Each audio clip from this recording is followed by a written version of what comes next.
What up, y'all? It is totally Tuesday. It's pretty late. It's actually Wednesday. I'm here after work, and we are here for our manifestation oracle message for the week.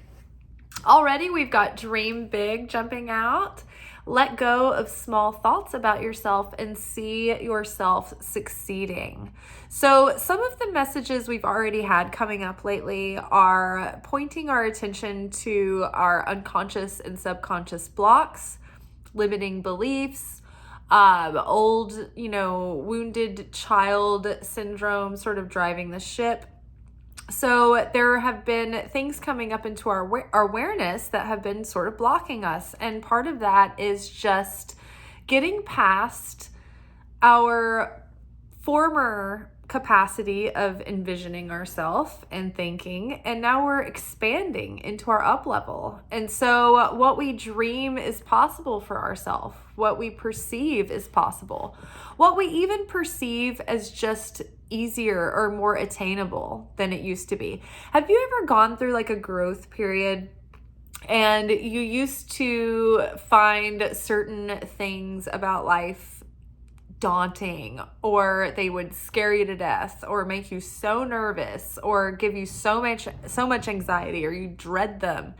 And then you go through a growth period and you have some space and time, and then you come back and you face this thing again, and you're like, oh, I can handle this now. It's not that big of a deal. In fact, it doesn't trigger me at all anymore. And, it's like you have finally, like, your consciousness and your physicality and your intellect and your emotional body, like they've all adjusted into the up level. But it's like the first time you experience yourself feeling and reacting and responding in a different way when you can observe that about yourself. And I feel like we're kind of in that moment right now where we're like, oh, we're almost like waking up from an induced coma, or being out on the ocean for a long time and you get back on dry land and all this, you've got like sea legs, right? You can still feel like the water. It's like we're in this new phase and we've grown so much and it's all caught up to us so fast that we're like suddenly realizing it. We're like, oh my gosh, I didn't realize this has gotten so much easier. I didn't know my own strength. Things that used to intimidate me aren't intimidating me that much anymore, and I feel very capable, and there's like this inner sense of, I don't know how to describe it, like strength, certainty, ease. You're not concerned. So dream big. All of a sudden we're realizing, oh, there's so much more possible. Like just the small things that you start envisioning for yourself, like you notice that they start becoming bigger, and they stretch you further than they used to. So dreaming bigger. Don't limit yourself. Today, our daily card was Two of Swords, and there's some sort of like inner conflicting desire or a very subtle fear that when we get what we want, it'll backfire, or it'll be like, there will be like a downside to it that won't make it worth it. Like, for instance, one of the examples was, sometimes we want to progress in our career, but we're afraid that if we do, then that means that we won't have any time left for ourselves, or the responsibility will just be like too crushing, like the pressure or whatever. But it's like now it's like we're getting to a point where we've grown and we're realizing like, oh, we see past those limiting beliefs, and we're starting to expect more, and our dreams, like the ones that used to be such big dreams, are actually feeling like quite attainable these days. And so we can push ourselves further. Watch your thoughts. It's important to only think about what you desire and not what you fear. This is a very good practice to start adopting, and it really is a practice, because it's so easy for our human ego to start giving us the worst case scenario, like fatalizing everything, preparing, for the worst. And it's a defense mechanism, right? But it's so much easier for us to notice the things that we're displeased with, or to try to, shield ourselves by anticipating what could go wrong. And it's like, no, watch your thoughts. Like, these are becoming self-fulfilling prophecies. We don't have to believe that everything is going to be, the worst case scenario. And so many times we can just be like, just our natural inclination is to lean towards pessimism because our ego makes us feel like that's responsible. We're watching out for ourselves. But really, it's like we're starting to expect the worst. And so we're starting to lower the bar. So we need to watch our thoughts and make sure that we are having positive expectations, or, that we focus on our desire and the plan of getting there, and not dress rehearsing tragedy, because that doesn't really help.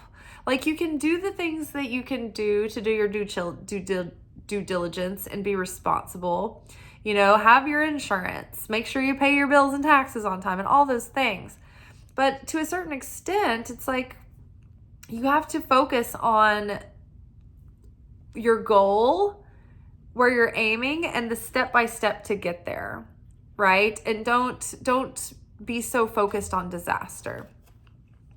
And then also, too, just paying attention to not focusing on the inner voice and even outer voices that are like the naysayers and the Debbie Downers. They don't really get what your dream is all about, or they don't get how you're using your gifts, right? They may not get you. And just don't let that chatter discourage you from being your authentic self, right? You can't hide that away to fit in or be more palatable for others, right? That creates our shadow.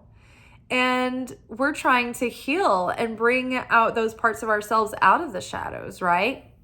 There's a difference between having flawed personality aspects that come from the wounded parts of ourselves that are exaggerated and destructive, right? And I think in this culture, we need to make sure to distinguish the difference between having a moral compass and ethics and being real with ourselves and having self-respect and having, a certain standard of our behavior and how we will act and present, because we love ourselves and we have self-worth, right? But that doesn't mean that there aren't certain things that aren't necessarily wrong or shameful that people do shame us for. For instance, like my gifts in the mystic world. I just told this story recently. I don't tell it a lot because I'm still embarrassed by it. It still embarrasses me. But I was about 7 or 8. I was in 2nd grade. And there had been a bunch of people at my church that had gone to like a revival or something. And they got prayed for and they got slain in the spirit, which is basically when people, you see it in like footage of revivals where someone like, prays for somebody and they lay on hands and then they're like knocked out unconscious and they have visions and all that stuff. Well, it's interesting that the church that I went to is kind of like that. There was always random things happening. And one particular Sunday, a bunch of the congregants had gone to this sort of revival thing, and then they had all had this spiritual experience and this Pentecostal inebriation, if you will, and they wanted to come and spread it and share it at church. So people were getting prayed for, laid on hands, and our family was like, go on, get your prayer, and it wasn't much of a choice. So I was like, okay, standing there getting my prayer, and I get prayed for, and I actually fall out and lose consciousness. And it wasn't something that I thought that I needed to do to play along. I was not that kid. I was like, I will not participate if I'm not into this or whatever. I'm not going to pretend. But it really did happen. And so then this was in second grade, I went to school and I was trying to show the kids on the playground. And so I was like, became the evangelist, and I was praying for the children, and then they were falling out. And of course, fast forward and growing up, and I'm like the mystic witch gypsy woman who's the tarot reader and the spiritualist and like the Gnostic, Nazarene, Jewish Christian, loving spirituality.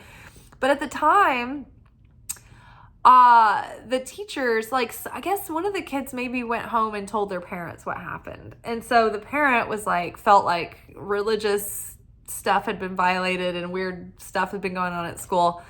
So I had to be called aside and talked to, and I got in trouble.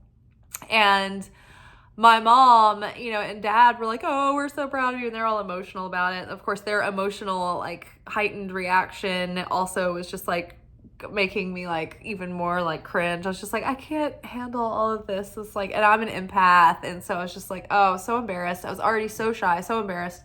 I'd made a big deal. I'd made a scene. And, I was told not to do this, and my family was all don't ever put this in your shadow. They're all making a big deal about it in the opposite way in the school. And I'm just oh my God.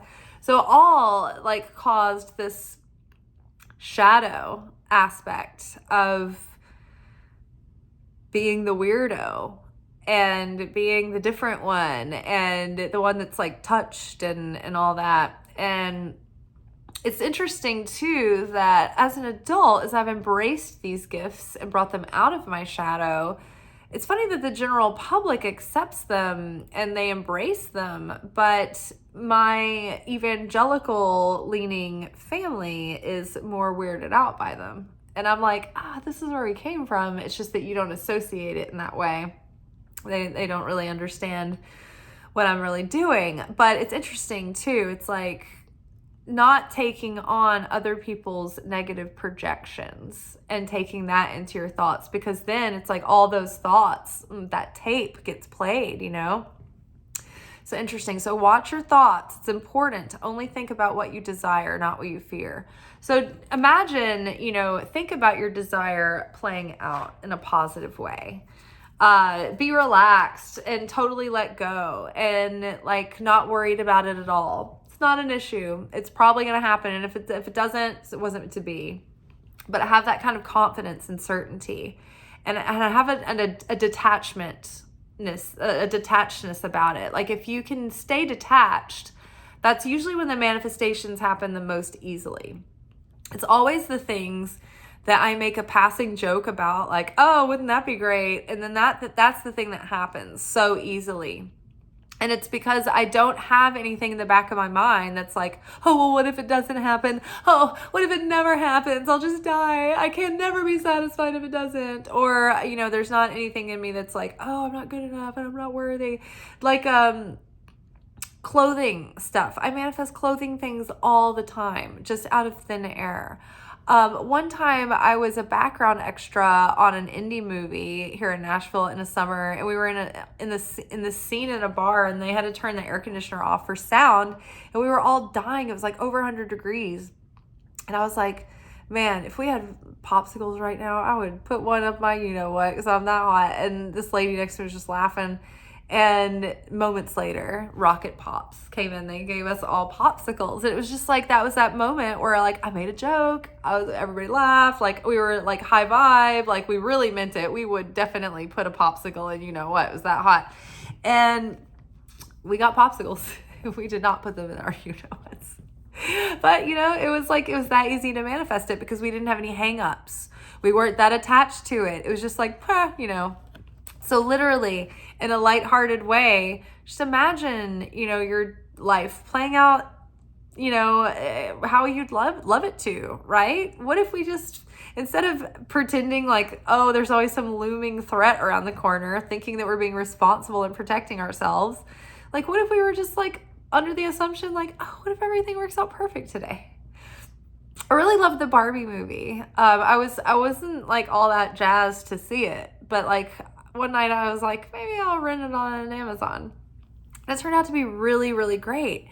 And it was such a deep metaphor for spirituality and our soul growth and coming here and trying to figure out how to be human and all of that. And it was so interesting how Barbie's world, it like reflected, the Barbie world was like the upper realms where things have a perfected state and we're not weighed down by our ego.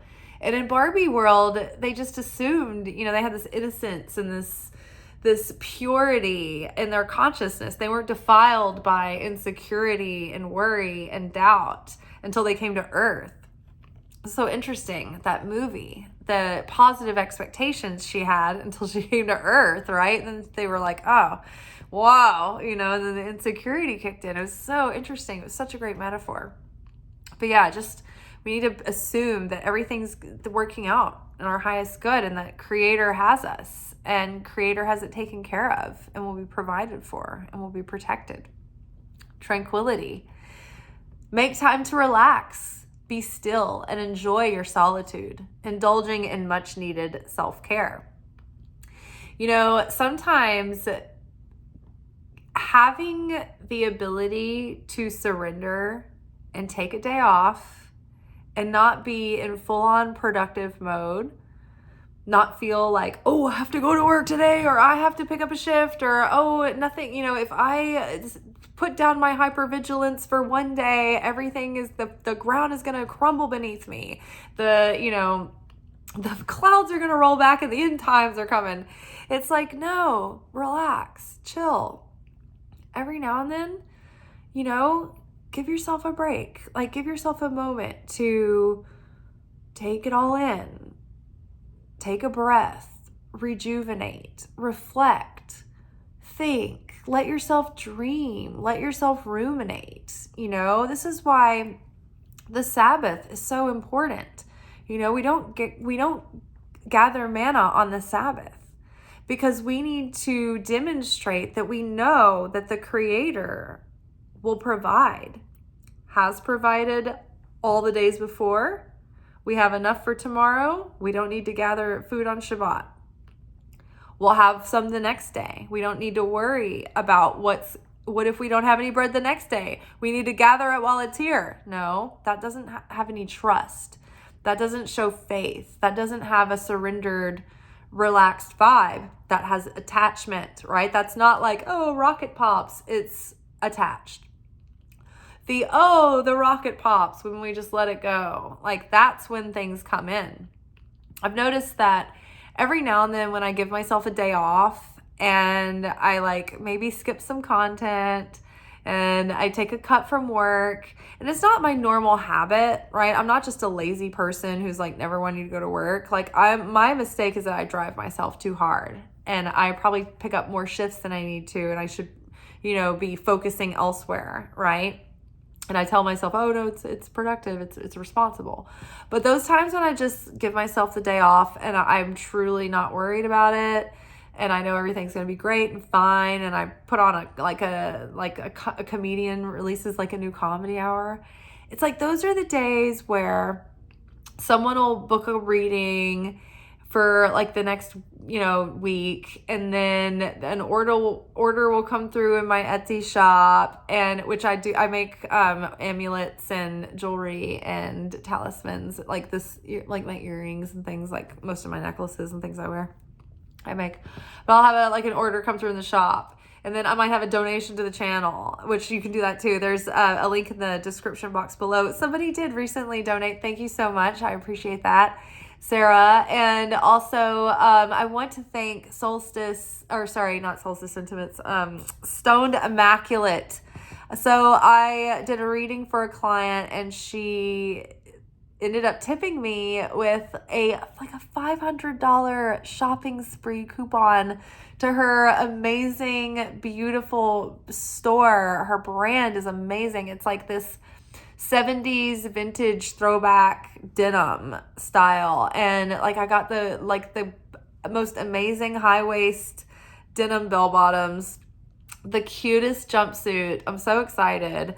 But yeah, just relax. When you just chill out and relax and let go, and you're not feeling like you have to do everything, and you realize Creator is my source. I'm just a channel. Everything's just a channel for Creator to flow through. That trust, that surrender, it demonstrates so much that it allows so much abundance, so much blessing to flow through. So yeah, recently I had like all these nice things happen from people. And it was like, I had just taken, I just was like relaxed, and I let myself have some fun days off here and there. And I wasn't so driven. I was still driven and ambitious, but I wasn't trying to force. I was in that divine feminine state of receiving, of doing what I can, but then also taking time to receive nourishment, to receive rest, to receive from the Creator.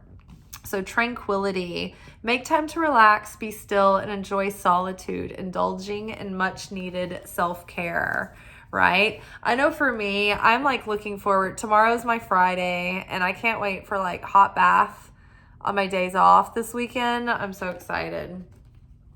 Need that. All right, one last card for the week. So this is a very dreamy Pisces kind of week. It's like dream big, envision, don't limit yourself. Dream as big as you can. Envision your ideal fantasy life playing out. Get into that feeling state. Watch your thoughts. Be careful not to start thinking about fatalistic scenarios playing out. Don't think about negativity. Don't think about things going wrong, because the thing is, what happens is it triggers your feelings, and those feelings get magnetic.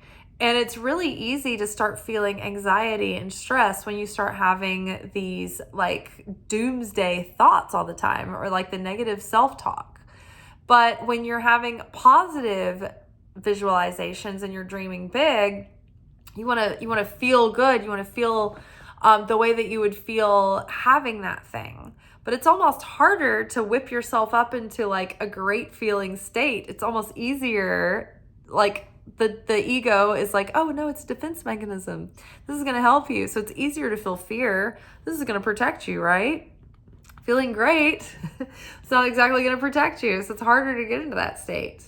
So we are feeling tranquil, we're getting relaxed, we're letting go, we're releasing, we're getting into an easeful state, and we're receiving love and nurturing, and we're giving that to ourselves. And then you're being helped. Heaven is working behind the scenes to help you, even if you don't see the results. So envision everything that you want working out, and imagine it the way that you want it to work out. And have that feeling. Watch your thoughts and make sure you're not going into like negativity or fearful expectation or dress rehearsing tragedy to try to prepare yourself or any of that. Just beware of the foreboding joy. Switch the channel. Get tranquil, relax, at ease, take it all in, and just know that while you're like taking it easy, just know, you know what? Creator is working behind the scenes to help me. I can take some time, some Shabbat, to take a breath, to relax, to rest. On the seventh day, God rested. Even God rested. He did not work every day of the week. And even in your mind and in your thoughts and that hypervigilance, like give yourself time to relax. Like turn it off. Turn off your hypervigilant mind. And just trust that the parts and pieces are being moved into place for you, and that it's all kind of unfolding and working out. And so, just relax in a moment to have a little bit less activity. It seems like this week is going to be about ruminating in our feelings and in our thoughts and manifesting from there. And then, always be taking divinely inspired action whenever, you feel like it's right. But I think this week it is about getting our subconscious and our conscious mind in the right place.